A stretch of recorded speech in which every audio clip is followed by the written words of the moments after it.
Bienvenue au Balado Urbania. Ouf, par la barbe de Zeus! Bienvenue à un autre épisode des pires moments de l'histoire avec Charles Beauchesne, le podcast historique qui utilise l'humour et la culture populaire pour vous raconter les moments les plus épouvantables de l'humanité.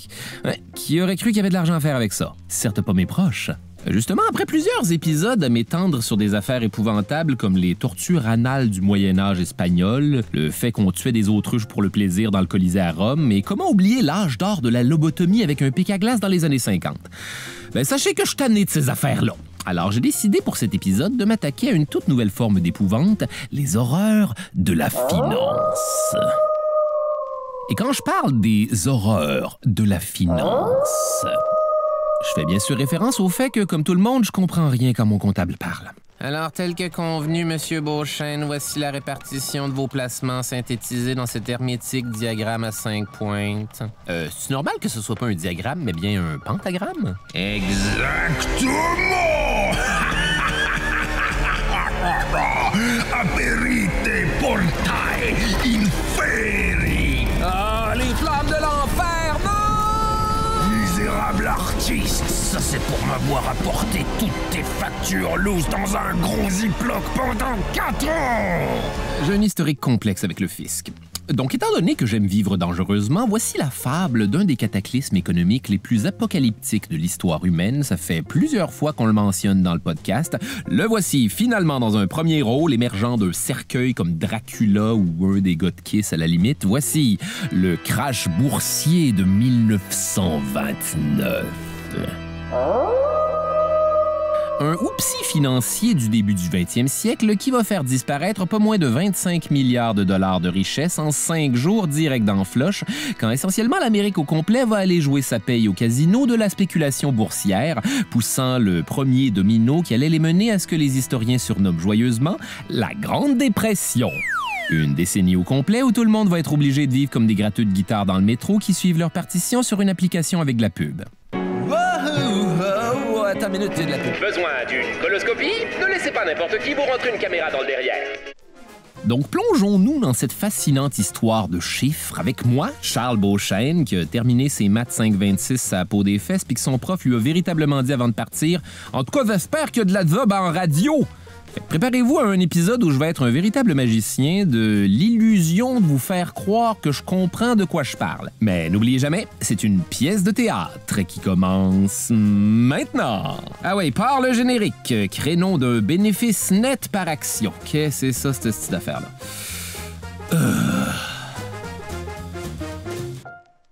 Contexte historique. Pour bien comprendre ce qui a mené à ce fameux écroulement des marchés américains le 24 octobre 1929, il faut remonter jusqu'en 1918 à la fin de la Première Guerre mondiale, qu'on appelait juste la Grande Guerre parce que le 2 n'était pas encore sorti.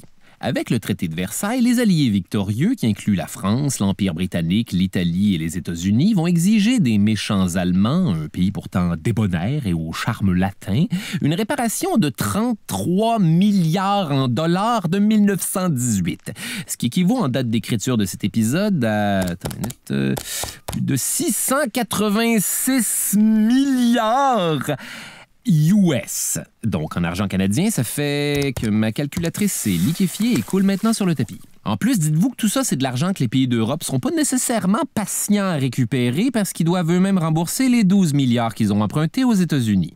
Détail intéressant! Pour réussir à repayer les alliés de l'Europe qui doivent de l'argent aux États-Unis, l'Allemagne va être obligée d'emprunter de l'argent aux États-Unis. Ce qui veut donc dire que les Américains étaient remboursés par les Européens avec de l'argent américain qu'ils allaient ensuite récupérer en double en siphonnant les Allemands comme jamais. C'est-à-dire...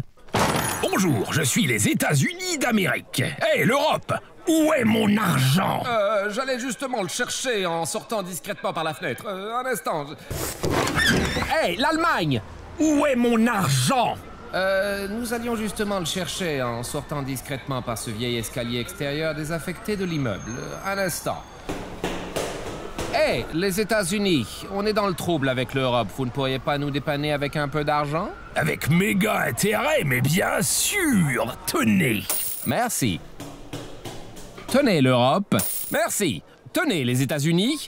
Parfait. Et maintenant, où est mon argent, l'Allemagne? Aïe, aïe, aïe, aïe, aïe, aïe, aïe, aïe, aïe, aïe, aïe. Taxi! N'importe où, mais gratuitement. C'est pas comme ça que ça fonctionne, un taxi, monsieur. C'est donc dire que pendant que tout le monde se serrait la ceinture de l'autre bord de l'Atlantique, en Amérique du Nord, c'était le début d'une période de prospérité et d'effervescence jamais égalée qu'on surnomme les années folles. Je suis Kukulkan, le serpent à plumes! Pas comme ça, non. Mieux. En fait, les années folles, c'est le surnom qu'on donne aux années 20, particulièrement aux États-Unis, une époque de party survoltée métaphoriquement par l'exaltation de la victoire et concrètement par l'électrification des villes où tout le monde va faire le party. Par contre, le prix à payer, c'est qu'on est en pleine prohibition, donc l'alcool est illégal aux États-Unis. Difficile de voir comment on pourrait s'amuser comme ça, pour être honnête. Moi, j'ai une idée, mon chéri. Et si on transférait tout cet argent sur une autre dépendance, comme par exemple le shopping? Chérie, je crois que les voisins sont en train de se tuer. Mais non, voyons, ils sont simplement enthousiastes à l'idée d'aller faire du shopping!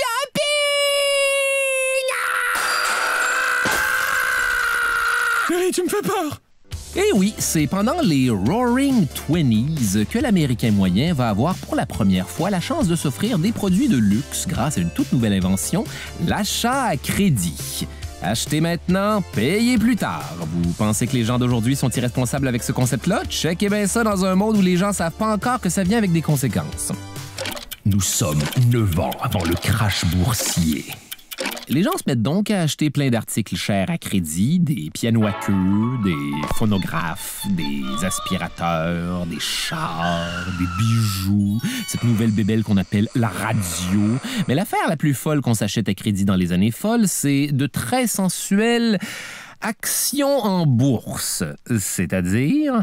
Bonjour, je suis une entreprise américaine qui rapporte beaucoup d'argent. Regardez, je fume un cigare dont la fumée dessine des signes de pièces. Vous pouvez me faire confiance. Bonjour, je suis n'importe qui. Moi, je vous fais confiance. En fait, tellement que j'ai envie d'acheter une fraction microscopique de votre entreprise qu'on appelle action. Parce que moi aussi, je suis un homme d'affaires. Étrange, mais ok. Vous êtes conscient que vous n'aurez aucun pouvoir. Vous serez littéralement une sorte d'animal de compagnie. D'ailleurs, quel genre de jouet en caoutchouc aimez-vous? Le concept, certes casse-cou de jouer son argent en bourse en pariant sur les aléas des vents incalculables du marché comme si ça se finissait toujours bien, est une idée risquée qui va être agressivement moussée dans les années 20 par l'entremise d'un certain Charlie Mitchell, qu'on surnomme Sunshine Charlie. Aucune idée pourquoi. Mais faut avouer que c'est quelqu'un de particulièrement positif face au gamble que ça représente. Sunshine Charlie, j'ai besoin de tes conseils, je dois énormément d'argent à la mafia. Mais c'est la simplicité même. Il vous suffit d'emprunter davantage d'argent à la mafia ou encore à la banque et de faire fructifier tout ça vitesse grand V en investissant dans une compagnie sur laquelle vous n'avez aucun contrôle. Vous allez voir, c'est super safe. C'est comme un très gros cheval de course. Et comme on le sait, il y a toujours au moins un cheval qui gagne. On peut donc dire que les chevaux gagnent toujours, c'est mathématique. Sunshine Charlie, c'est un banquier américain et président de la National City Bank, l'une des plus grandes banques des États-Unis à l'époque. Mais au début des années 20, la National City Bank, c'était surtout une banque commerciale comme toutes les autres banques plates que vous connaissez, là, celles qui offrent des petits comptes en banque avec des petits intérêts à des petits ploucs comme nous autres qui retournent chez eux manger des petites lasagnes congelées. Et ça ne le faisait tout simplement pas pour Sunshine Charlie, qui se disait qu'il devait bien y avoir une façon d'obtenir plus d'argent en pigeant directement dans les poches d'autant d'imbéciles. Mais Monsieur Mitchell, la bourse est depuis toujours un boys club où seuls les plus fortunés et les plus informés vont jouer. Ce n'est crissement pas à mettre entre les mains de n'importe qui. Peut-être, mais rappelez-vous pendant la Grande Guerre, notre gouvernement avait décidé d'offrir à la population ce qu'il appelait des Liberty Bonds, c'est-à-dire des petits placements sécuritaires et garantis où vous donniez de l'argent aux États-Unis d'Amérique pour renflouer ses coffres, suite à quoi on vous remboursait pif paf pouf avec un petit profit super réservé raisonnable qui donne l'impression d'être un génie des affaires. Mon gut feeling, c'est qu'à cette heure, les citoyens y ont non seulement pris goût, mais qu'ils se pensent désormais capables d'investir dans la cour des grands. Ce que je propose, c'est de tout bonnement donner les clés de l'hôtel à ces chimpanzés. Et afin de s'assurer que même les pauvres auront accès à ce passe-temps de méga riches, je vais leur donner la possibilité d'acheter des actions de la bourse de New York à crédit. C'est-à-dire que vous pouvez payer plus tard pour acheter quelque chose qui va probablement rapporter de l'argent plus tard. Comme les chevaux, efficaces à 100%, c'est mathématique. Monsieur Mitchell, la fermeture éclair de votre pantalon est ouverte. Je sais. Les gens vont donc commencer à acheter des actions en empruntant, ce qui devrait déjà vous sonner une petite clochette d'alarme de jamais faire ça, mais pour tous les autres qui, comme moi, sont des pigeons, qu'est-ce que ça veut dire au juste? Explication au crayon de cire. Allô, toi, ici, oncle Charles. Tu veux comprendre l'achat d'actions à crédit? Ben, laisse-moi te raconter l'histoire des 3 petits cochons. Sauf que là, il y en a juste un, puis il veut jouer à la bourse parce qu'il est paumé dans une maison en paille probablement pleine de vidanges. Que va faire ce loser? Aller à la banque, voir le grand méchant loup de Wall Street qui fait de la poudre pour qu'il lui prête de l'argent pour acheter une action. Évidemment, le cochon paumé a juste genre 5 piastres pliés dans un cendrier, alors il emprunte 5 $ additionnels de plouc dans la dèche pour pouvoir acheter une action à 10 $. L'objectif du cochon fin finot, c'est maintenant d'attendre que le prix de l'action monte, et quand l'action atteint, mettons, 15 $, le cochon en camisole avec des taches la revend à un autre animal plus stupide, genre un bulldog français, rembourse le 5 piastres qu'il a emprunté au loup plus les intérêts et empoche un profit bien moins excitant qu'il ne le croit. Ça s'appelle un achat d'actions sur la marge. Évidemment, ça c'est si tout va bien. Ça se peut aussi que tout aille mal. Ouais, parce que les fluctuations d'un marché sur lequel vous n'avez pas le contrôle peuvent aussi faire baisser la valeur de votre action. Alors, si l'action plonge à 3 $, le cochon doit quand même 5 $ au loup. Le loup, malin comme un renard, se dit qu'il reverra peut-être jamais l'argent qu'il a prêté à cette petite balourd-là, alors il peut demander de l'argent au cochon pour couvrir la perte de valeur de l'action. Ça, c'est un appel de marge. Et si le cochon n'a pas d'argent, le loup peut carrément reprendre l'action et la revendre à un autre animal encore plus stupide qu'un bulldog français, mettons un pug. Puis là, le cochon perd son action, son 5 $ et se retrouve avec rien, comme il l'a toujours mérité. Espèce de pecno. Mais ça, comme l'aurait dit Sunshine Charlie... Ça n'arrivera jamais. Ça fait des années que le marché monte sans signe de ralentissement. Et vous savez ce qu'on dit, hein? Tout ce qui monte ne redescend jamais. C'est comme cette fameuse fable grecque que je n'ai jamais lue jusqu'au bout. Je suis, en quelque sorte, Icare se moquant du soleil comme il se doit. Monsieur Mitchell, vous ne portez pas de pantalon. Je sais. Ça n'a donc pas été super long qu'éventuellement même le plus humble des citoyens américains s'est mis à emprunter pour jouer à la bourse. Particulièrement à New York, siège de la bourse de New York. Fait que, hein? Un des plus connus parmi ces ploucs de la spéculation, c'était un cireur de chaussures italien de Wall Street qui s'appelait Pat Bellona. En français, ça donne Pat Ballonné et on va l'appeler comme ça à partir de maintenant. Pat Ballonné, c'était bizarrement le cireur de chaussures le plus couru en matière d'investissement. Immigrant italien de 19 ans, voyez-vous, lui, c'était le gars qui avait un stand de cirage particulièrement populaire à Wall Street, surtout auprès de ses plus importants financiers, des gens comme Sunshine Charlie. Donc, à force de passer ses journées à faire briller les galoches des seigneurs de la bourse en papotant avec eux comme une coiffeuse de Saint-Jérôme, Ballonné s'est forgé une solide réputation en tuyau d'initié. Hey, Monsieur Mitchell, un petit tirage? Pourquoi pas? J'ai besoin de me changer les idées. Grosse journée en finance. Il paraît que je vais investir 25. Et d'ici vendredi... Bref, laisse-moi te dire que c'est une transaction qui va tout changer. Mais je n'aurais peut-être pas dû te dire ça. Ah, vous savez, moi je ne suis qu'un simple cireur de chaussures. Révélez-moi tous vos secrets. Parfait. Alors attache ta ceinture, je vais te révéler quelque chose qui me mettrait dans la méga merde si on apprenait que je me suis encore ouvert la gueule. Donc, la première chose qu'on sait, c'est que Pat Ballonnet attire rapidement de longues files d'investisseurs et de gens de la bourse de toutes sortes à son stand, tous anxieux de recevoir les conseils financiers du cireur de chaussures avec qui tout le monde l'échappe. Ce qui lui permettait de faire en 1 heure le salaire qu'il aurait normalement fait en 1 journée, salaire que, bien sûr, Pat Ballonnet va ensuite aller 100% dépenser au casino de la bourse, le casino où tout le monde gagne. Effectivement, depuis 1924, le Dow Jones Industrial Average, c'est-à-dire la moyenne de la valeur des actions des 30 plus grosses entreprises cotées aux États-Unis, a augmenté de 300%. Les actions de General Motors ont gonflé de 20 fois leur valeur. Celles de la compagnie de radio RCA valent 70 fois plus cher. Bref, tout augmente aussi vite que ma pression en écoutant une vidéo de TikTok qui, bien sûr, coupe juste avant d'avoir dévoilé quelque forme d'information que ce soit. Pouvez-vous arrêter de me faire perdre mon temps? TikTok! Les États-Unis sont donc virés complètement boursins pour la bourse. Tout le monde parle de la bourse, tout le monde pense à la bourse, les enfants, les vieillards, les bébés naissants, 2 écureuils dans un parc. Tout le monde voulait en savoir plus sur la bourse, qui était devenue le seul sujet convenable en toutes circonstances. Vous avez reçu la section finance du Times? Ce serait pour me masturber! L'engouement était d'ailleurs exacerbé par une toute nouvelle technologie révolutionnaire, le téléimprimeur. Vous savez, les espèces de petites imprimantes steampunk en dessous d'un genre de cloche à fromage qui impriment en temps réel les données de la bourse transmises par les lignes télégraphiques sur une longue guirlande de papier super mince. En tout cas, laissez-moi vous dire que t'es mieux d'avoir une solide réserve de longues guirlandes de papier super mince parce que cette affaire-là imprime chaque transaction effectuée à la bourse de New York. Ce qui me semble instinctivement presque autant de papier que je suis obligé d'utiliser aux toilettes quand il faut que j'y aille pour la première fois chez quelqu'un que j'essaie de séduire. C'est la faute de personne, mais à toutes les fois. Néanmoins, le public capotait sur le téléimprimeur. Il y en avait partout, dans les bureaux de courtage, à la banque, à la poste, dans les salons de barbier, chez le marchand de glace. Tout le monde binge-watchait le papier qui sortait comme si c'était la série Le Transperce-Neige.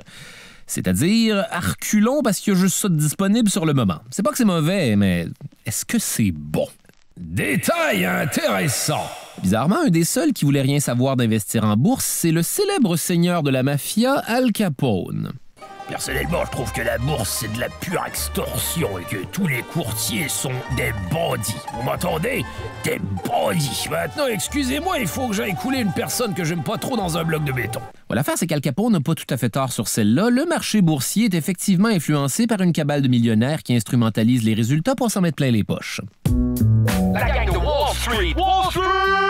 Une des roublardises les plus en vogue à l'époque, c'était de faire un pool d'actions. En gros, vous êtes une petite gang d'investisseurs sans scrupules, puis vous vous arrangez pour tout acheter des actions de la même compagnie en même temps à coût d'1 million de dollars. Ouh! Ce qui fait augmenter le prix de l'action, mais artificiellement, suite à quoi vous appelez un de vos chums qui travaille comme journaliste financier pour qu'il mousse le buzz. Ça donne le goût aux ploucs qui sont pas dans le racket d'acheter ton action, ce qui fait encore plus augmenter le prix de ton action. Puis une fois que l'action est gonflée à bloc comme Notorious, vous vous mettez à vendre Cool Cat toutes vos actions une à la fois pour pas créer de panique. Smooth Criminal, la valeur de l'action baisse, tout est legit, ça a juste l'air d'une fluctuation naturelle. Mais avant, la masse bovine a quand même eu le temps d'acheter toutes vos actions à méga prix, puis il reste plus qu'à vous asseoir puis regarder le cash vous sortir par les oreilles pendant que les autres pecnos ont dépensé toutes leurs économies sur des actions qui n'auront plus jamais cette valeur-là de leur vie. Wall Street! La gang de Wall Street! Wall Street! Et si vous ne le saviez pas, maintenant, vous le savez. Oh, mon Dieu, que je m'ennuie de la torture anale du Moyen-Âge. Bref, on est au début de l'année 1929, l'année du crash. Et le 31e président des États-Unis vient tout juste d'être élu, Herbert Clark Hoover. Citoyens américains, ça va super bien. Notre terre est riche en ressources, excitante par sa glorieuse beauté, maison pour des millions de foyers heureux, bénie de confort et d'opportunités. Aucune autre nation n'a autant progressé. Dans aucune autre nation, les fruits de la réussite ne sont plus certains. Dans aucune autre nation, le gouvernement n'est plus digne de respect. Aucun pays n'est plus aimé de son peuple. Je n'ai aucune crainte pour l'avenir de notre pays. USA! USA! USA! Allez tout le monde! USA! Mais en privé... Enfin, qu'est-ce que vous me faites, USA? Le peuple américain utilise des promesses d'argent hypothétiques pour acheter spéculativement de l'argent imaginaire. Vous entendez la phrase que je viens de prononcer? Qu'est-ce qui va se passer quand tout le monde va se rendre compte que tout cet argent n'est essentiellement qu'une valeur accordée à Sweet Focal? Très bien, Monsieur le Président. Voulez-vous qu'on travaille main dans la main avec la Réserve fédérale et le secrétariat à la Trésorerie pour réglementer l'achat sur marge à la bourse et ainsi éviter une catastrophe spéculative? Mais êtes-vous débile? Ce serait du suicide politique pour mon deuxième mandat. J'ai une idée. Laissons tout simplement les choses aller et voyons voir où ça nous mène. Bon, est-ce que quelqu'un veut un café? J'ai le temps. Politiquement, je ne vais rien faire d'autre. Le problème, c'est que le président Hoover avait vu juste et qu'en coulisses, les coutures commencent à lâcher dans les bobettes de l'économie américaine. Et une des premières déchirures vient de la Réserve fédérale de New York elle-même. Détail intéressant. La Réserve fédérale de New York, c'est une des 12 banques de la Réserve fédérale des États-Unis, qui est l'équivalent de la Banque du Canada. Ça aide-tu quelqu'un, ça? En gros, c'est à eux que vous voulez pitcher des rouleaux de papier de toilette mouillés quand les taux d'intérêt augmentent parce que c'est eux qui contrôlent ça. Le taux d'intérêt qui, je vous le rappelle, est le pourcentage d'argent que votre créancier est effectivement intéressé à récolter quand il fait semblant d'avoir envie de vous aider. Puis c'est pas mal la seule chose qui les intéresse, ces estis de Nosferatu-là. Bref, pendant la majorité des années 20, la Réserve fédérale de New York était dirigée par un certain Benjamin Strong, qui avait développé toute une amitié avec son homologue de la Banque de Londres, Montague Norman. Là, comme tous les bons amis dans cet aquarium à requins, Montagu va éventuellement appeler Benjamin pour lui demander un service. Ramener l'or en Europe. Je sais pas ce que ça veut dire, fait que je vais juste vous lire les explications que j'ai trouvées avec une voix de gros personnage pour rendre ça plus digeste. Certains diraient même que c'est pas mal juste ça que je fais dans le podcast d'ailleurs. Détail intéressant expliqué par Godzilla. Voyez-vous, pendant la Première Guerre mondiale, l'Europe avait envoyé tout son or en Amérique pour financer les affrontements contre les Allemands, de la même manière que je suis présentement en train d'affronter Ghidorah. De plus, à l'époque, on encourageait les Américains à pitcher tout leur or personnel à la Réserve fédérale en échange d'un profit équivalent au taux d'intérêt du moment. Un peu comme je m'apprête à pitcher cet autobus.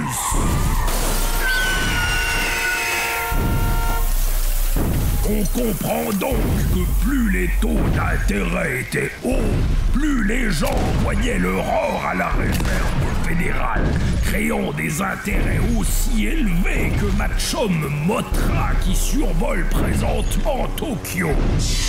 Baisser les taux d'intérêt encouragerait donc les Américains à sortir leur or pour le réinvestir ailleurs, idéalement à la Banque d'Angleterre qui, elle, monte ses taux d'intérêt comme jamais. En tout cas, pas mal plus que ces institutions financières japonaises que je m'apprête à anéantir de mon souffle radioactif.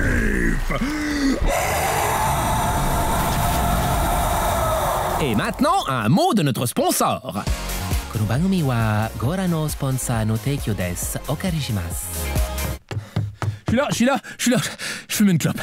Excusez, je suis pas habitué à ça. Fait que c'est ça. Pour aider son ami depuis 1924, Benjamin Strong s'est mis à couper les taux d'intérêt plus agressivement que mon chat sectionne mes fils d'écouteurs suite à une seconde d'inattention de ma part. Ils sont rapides, ces hosties-là. En Amérique, les taux d'intérêt super bas ont fait que tout le monde pouvait emprunter full d'argent et on s'en est servi bien sûr pour acheter plein de cossins des années 20. Mais surtout pour jouer à la bourse comme si c'était un vidéo poker à vague thématique égyptienne genre le jackpot des pharaons dans un bar de schlag.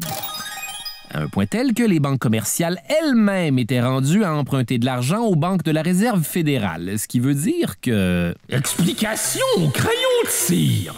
Allô, toi! Me revoilà! Oncle Charles, ce personnage sur lequel j'ai les droits. Donc là, ce qui se passe, c'est qu'il y a tellement de petits cochons paumés qui veulent s'acheter des actions pour faire de l'argent que le grand méchant loup a plus assez d'argent à prêter à tous les petits cochons, alors il est obligé d'aller emprunter de l'argent à la banque d'un autre loup, mais plus gros. Un esti de gros loup. Et croyez-moi quand je vous dis qu'à un moment donné, quelqu'un va devoir rembourser ce loup-là. octobre 1928, un an avant le crash. Donc, au point où on en est dans l'histoire, s'il y a une personne qui peut renverser la vapeur, c'est Benjamin Strong lui-même, président de la Banque fédérale de New York. Et ce, en remontant les taux d'intérêt pour freiner la surconsommation et la bulle de spéculation boursière qui ne peut que péter dans la face de tout le monde comme une de ces absurdes gommes Hubba Bubba. Ces gommes-là sont bien que trop grosses. J'ai l'air de quoi, un pélican? Malheureusement, détail dark.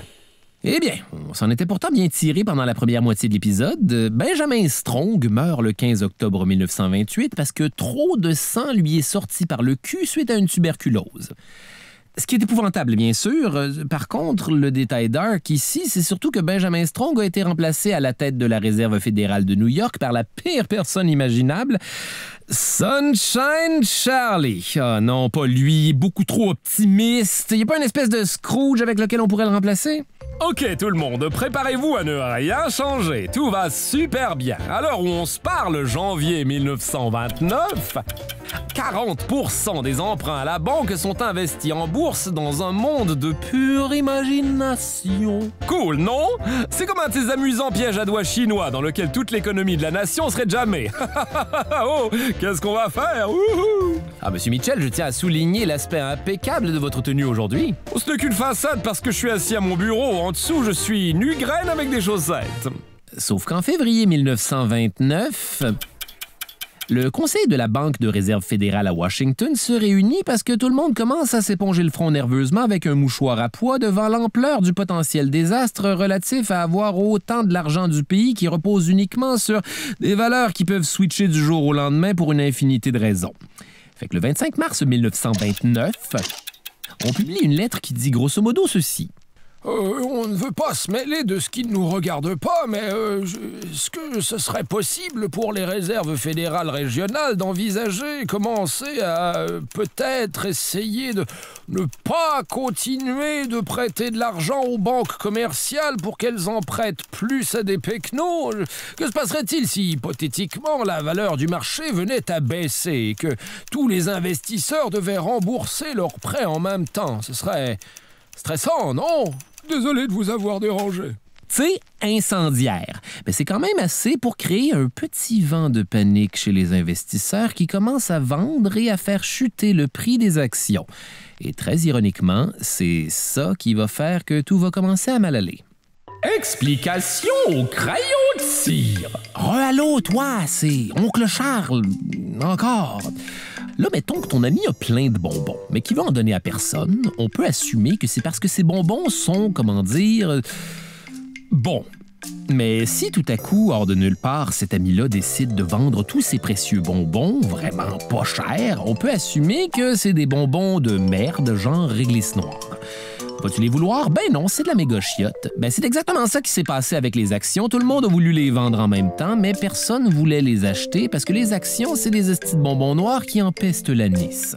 Fait que ton ami va afficher ses bonbons de moins en moins chers jusqu'à ce que la seule personne que ça intéresse, c'est le petit Jean Jasmin qui mange de la colle. Fiouf! Mais ça, c'est vraiment pas bon pour ton cousin qui avait acheté plein de bonbons chers au dépanneur du Renard, même qui avait été obligé d'emprunter de l'argent pour pouvoir se payer ces maudits bonbons-là qui valent plus rien parce que tout le monde pense que c'est de la réglisse noire puis qu'ils se sont fait avoir avec ça. Ben là, le grand méchant loup va revenir et puis lui faire un appel de marge. Ouais, Gontran, c'est ton courtier, là. Va falloir que tu craches le cash, mon vieux, parce que je vais être obligé de vendre ton action. Mais c'est tout ce que je veux, vendre mon action! Non, mais là, qui tu veux que je vende ça? C'est de la merde, ton action. Je sais! Et quand plusieurs courtiers vendent en même temps des actions qui se vendent plus, ça fait encore plus baisser l'action et déclenche plus d'appels de marge. Ouais, Wilfred, c'est ton courtier. Gontran m'a pas payé, fait qu'il va falloir que tu craches le cash, mon vieux. Sinon. Je n'ai pas d'argent! Tout ce que je possède a été acheté avec un emprunt! Qu'est-ce que je peux faire? Tu pourrais toujours nous en emprunter. OK, on fait ça. Ce qui a créé ce qu'on appelle un resserrement du crédit. Dire que je pourrais parler de la lobotomie dans les années 50. Lobotomie qu'en ce moment, j'aimerais bien recevoir moi-même. Explication au crayon de cire. Un resserrement de crédit? Ça, c'est des grands mots compliqués, ça, hein? Ça, c'est quand le grand méchant loup se rend compte qu'il a prêté de l'argent à beaucoup trop de monde puis que, surprise, personne le rembourse. Fait que là, il va faire monter ses taux d'intérêt très haut pour décourager tous les petits cochons d'y emprunter plus d'argent. Dans le temps, les taux d'intérêt étaient montés jusqu'à 20 %. Ça, c'est 1/5 de pizza, ça. Imagine, ton papa puis ta maman bad trip parce que leur hypothèque est rendue à 6 %. Et là là! Mais la bonne nouvelle, c'est que Sunshine Charlie avait toujours les bons mots pour rassurer tout le monde. Écoutez, loin de moi l'idée de dire que ce qui arrive, c'est la faute du pessimisme de ces imbéciles à Washington, mais en réponse à leurs lettres et aux événements récents, j'aimerais annoncer que ma banque, la National City Bank, va rendre disponible 25 millions de dollars uniquement pour le crédit sur marge. C'est simple, il suffit de continuer à emprunter de l'argent afin de la placer en bourse pour pouvoir rembourser aux banques l'emprunt initial qu'on a fait pour le placer en bourse, ce qui permet aux banques de rembourser l'argent qu'elles ont elles-mêmes emprunté à d'autres banques qui, à leur tour, rendent cet argent de nouveau accessible sous forme de prêts que les gens vont pouvoir investir sur plus d'actions en bourse. Comme dans l'expression populaire, régler un problème en continuant de faire exactement la même affaire, mais un peu plus. Ben, surprise, ça fonctionne, ben tabarouette. Rapidement, les taux d'intérêt passent de 20 % à 8 % et on est rendu au point où même les corporations empruntent de l'argent pour investir en bourse et faire encore plus de profit. Parfait. Et nous ne sommes que 2 mois avant le crash.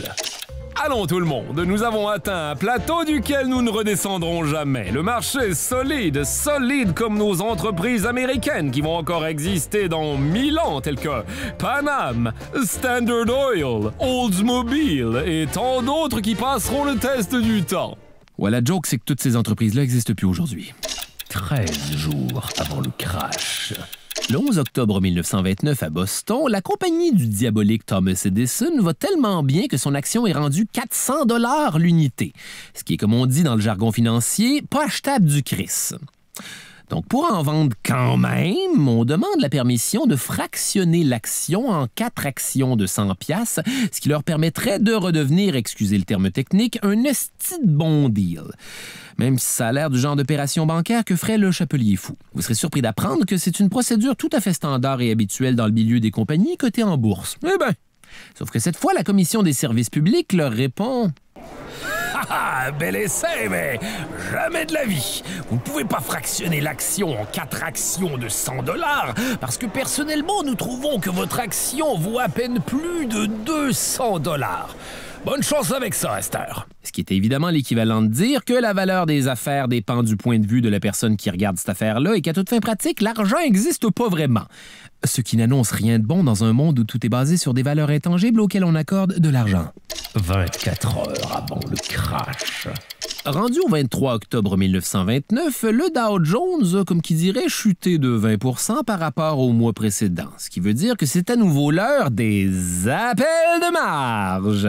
Ouais, Gontran, c'est ton courtier, là, va falloir que tu craches le cash, mon vieux, parce que... Ah non, pas encore, je veux pourtant emprunter de l'argent! Ce qui fait qu'on se retrouve dans une situation où des millions de gens en Amérique sont obligés d'envoyer de l'argent qu'ils n'ont pas à leur courtier au risque de voir leurs actions se faire liquider et leur rapporter plus aucun argent pour payer qui que ce soit. Sauf que je vous rappelle que toutes ces actions-là ont été achetées à même de l'argent que les gens n'avaient pas à la base. Dans un monde où, anyways, personne n'a d'argent parce que 90 % de l'argent en circulation, c'est de l'argent prêté qui n'existe pas. Les amis, je vais être honnête, je ne saurais pas comment régler ça. Tous les investisseurs devaient rembourser leurs prêts en même temps. Ce serait stressant, non? Stressant, non? Stressant, non? Stressant, non? Fait que toute la soirée, jusqu'à bien après la fermeture de la bourse, les gens ont supplié leur courtier de vendre leurs actions de merde au plus vite, à un tel point que les demandes de vente se seraient accumulées jusqu'au lendemain matin, comme les boîtes de pizza congelées chez nous parce que je suis au 7e étage puis le recyclage est au sous-sol. Début du crash.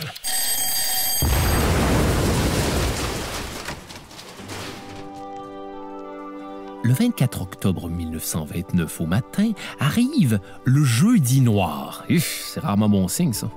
À moins que ce soit le jeudi noir comme avoir du fun noir, mais peut-être que je suis dans le déni aussi. Bref, une discrète foule composée de dizaines de milliers de personnes inquiètes de savoir si oui ou non ils vont rentrer à la maison vêtus d'un baril va se rassembler devant la bourse de New York. 10 heures sonnent, les portes de la bourse sont ouvertes et... Comme on aurait pu s'en douter, ce fut une journée stressante. Maestro, votre musique la plus stressante, s'il vous plaît. Tu me diras pas quoi faire, toi, calice! 1, 2, 3, 4. Parce qu'évidemment, toutes les demandes de vente qui se sont accumulées pendant la nuit ont dû être traitées, comme qui dirait, tout en même temps, ce qui fait que les téléimprimeurs se sont mis à vomir leur guirlande de chiffres comme des jeunes à Oshéaga qui vont se relever 2 secondes plus tard pour continuer à faire le party comme si de rien n'était. Sur le plancher de la bourse, ça crie, ça pousse... Ça s'engueule. Oh, mais là, tu te calmes! Ça pitch des affaires aux pauvres filles qui s'occupent d'écrire les taux sur les tableaux. Enfin, maniez-vous, Madeleine! J'essaie, monsieur, mais ça fait si mal aux mains. Ça alors, vous êtes tout hormonal ou quoi? C'est pas moins de 1,6 million d'actions qui sont vendues dans les premières 90 minutes. Ça va être une longue journée, les chums. On raconte qu'il y avait tellement de demandes et de transactions imprimées que les téléimprimeurs avaient des heures de retard. Donc, les prix qu'on voyait s'imprimer sur les petites guirlandes n'étaient même plus les bons. Tout ça avec la connaissance que le prix de l'action spinait direct dans le drain à vitesse grand V depuis le début de la journée. Fait que tu fais quoi dans cette histoire-là? Mais qui va bien pouvoir sauver le capitalisme? Eh bien, faute d'avoir les héros dont on a besoin, voici le héros qu'on mérite, Sunshine Charlie. Écoutez les amis, je viens d'avoir un petit brainstorm caviar avec mes potes de la Chase Bank, du Bankers Trust, de la Bourse et de JP Morgan, ce vieux pirate. Ensemble, nous avons décidé de mettre plein de gros bidous en commun pour sauver la situation. Quelque chose comme 50 ou 240 millions, quelle différence à nos yeux. Bref, le vice-président de la Bourse qui nous fait présentement 2 pouces en l'air à partir de la fenêtre de la Bourse de New York est en train d'investir tout cet argent dans de bonnes vieilles actions américaines inébranlables, genre l'acier, ouais. Tout va bien, monsieur le vice-président? Je t'aime, Charlie! Ce gros investissement de Sunshine et compagnie constitue un geste symbolique puissant qui réussit à stopper l'hémorragie. Eh bien, les pertes de 6 milliards de dollars de la matinée sont coupées de moitié après ce petit stunt. Bon, il y a beaucoup de petits investisseurs qui étaient déjà complètement ruinés et du jour au lendemain obligés d'habiter dans les égouts, mais au final, le marché avait survécu. Et n'est-ce pas ça le plus important? Heureusement pour tout le monde, le vendredi et le samedi sont relativement tranquilles. Tout le monde est un peu chambranlant post-traumatique, mais fonctionnel. Le dimanche, la bourse s'est farmée, fait que rien à signaler, si ce n'est que quelques persistantes rumeurs qui courent à propos d'une vague de suicides. Détail. Pas si dark que ça, finalement. Ouais, les fameuses vagues de suicides des financiers de Wall Street qui se pitchent simultanément par la fenêtre de leurs immeubles comme dans le clip de It's Raining Men, c'est une image très persistante de la période du crash boursier. C'est pas que c'est faux, mais c'est pas vrai non plus. Oui, il y a eu quelques cas rigolos, comme un investisseur immobilier de Chicago qui s'est mis la tête dans un four, un gars de Scranton qui s'est immolé par le feu, lol, un kidam de Saint-Louis qui a bu du poison, un dude qui s'est gonné dans la tête à Kansas City. Eh bien, ce sont principalement ces fameuses exceptions qui confirment la règle que pas tant de monde s'est suicidé finalement. Ouais, l'idée d'une vague généralisée viendrait de l'humoriste Eddie Cantor qui, après avoir tout perdu à la bourse lui aussi, aurait intégré ses malheurs dans ses numbers avec des jokes comme « Hier, j'ai voulu réserver une chambre d'hôtel au 19e étage et on m'a demandé si c'était pour dormir ou pour sauter. Ma vie est finie. » 4e jour du crash.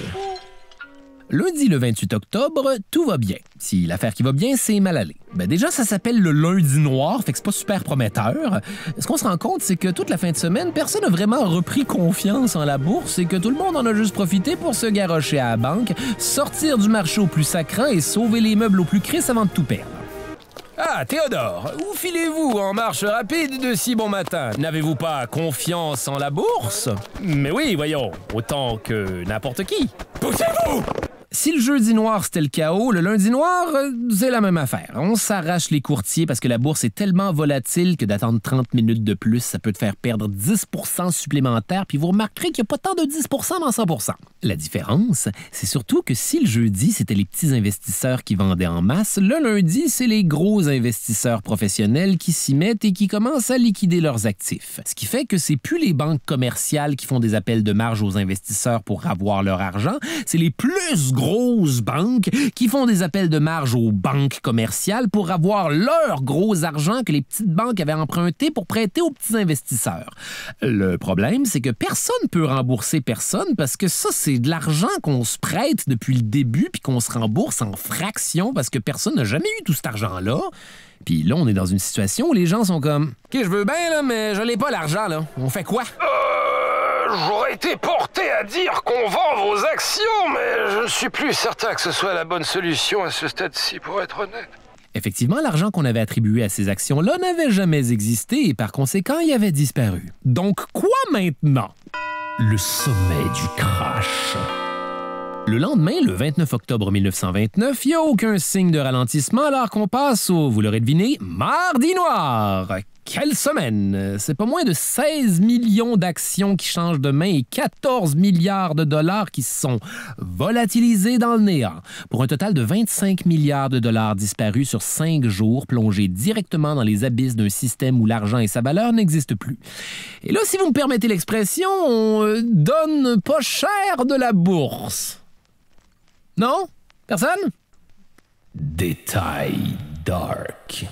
Malheureusement, il faut croire que Dieu non plus n'existe pas parce que même les quelques saints d'esprit à ne pas être embarqués dans la folie de Wall Street vont malheureusement être emportés eux aussi par les répercussions de ce Capharnaüm. Voyez-vous, quand les banques incapables de se faire repayer l'argent prêté aux particuliers pour jouer à bourse à crédit n'ont effectivement pas été elles-mêmes en mesure de se rembourser l'argent qu'elles ont elles-mêmes emprunté pour jouer à la bourse à crédit avec des plus grosses banques, mais elles ont tout simplement commencé à fermer.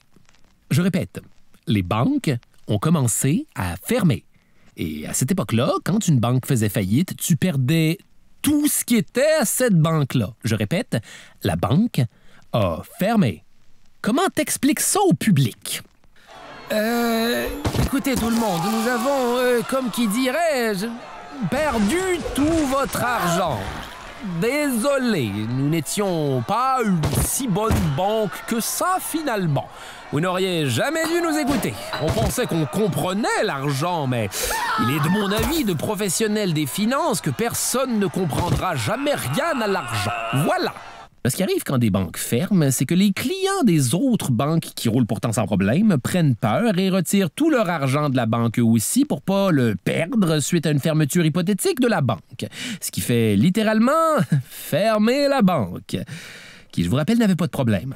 À part celui-là maintenant. Dans les 2 années qui vont suivre le crash, c'est plus de 2000 banques américaines qui font faillite, ce qui entraîne évidemment la fermeture des industries qui dépendent de leurs prêts pour rouler, ce qui met du monde au chômage, ce qui fait que plus personne n'a d'argent à dépenser, ce qui met encore plus de business en faillite, puis là, bang, grande dépression. Tout le monde est un clochard en file pour de la soupe pendant les 10 prochaines années. De la soupe. Un dernier détail dark pour la route.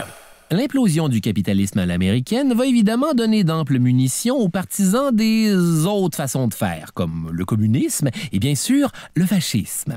La crise économique va effectivement se rendre jusqu'en Europe, ça va favoriser l'avènement d'Hitler, parce que rien de mieux que ce gars-là pour te rassurer quand ça va mal financièrement. Les nazis déclenchent la Deuxième Guerre mondiale et fouillez-moi, c'est ça qui va obliger les manufactures à se remettre en marche, redonner de la job au monde et à toute fin pratique remettre l'économie américaine sur pied.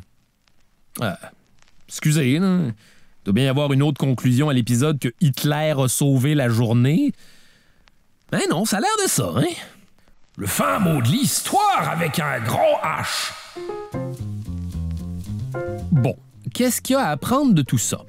Ben d'abord qu'on a beau dire qu'il faut connaître l'histoire pour pas que l'histoire se répète, pourtant l'histoire, ça se répète en esti. Plusieurs d'entre vous auront remarqué que le crash de Wall Street en 1929, ça ressemble diablement à la crise financière de 2007-2008, quand n'importe quoi qui respire pouvait avoir un prêt pour s'acheter une maison parce qu'on se disait que le marché de l'immobilier arrêterait jamais de monter.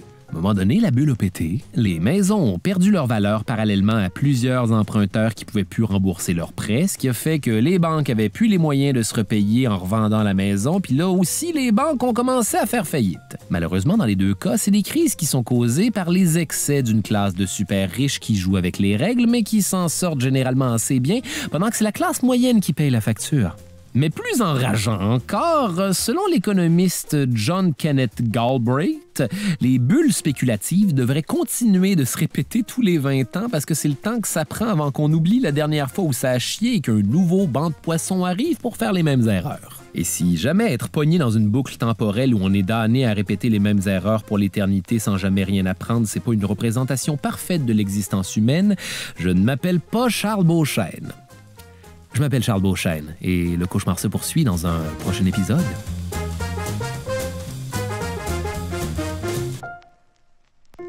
Les pires moments de l'histoire avec Charles Beauchesne est une idée originale de Charles Beauchesne, toi chose.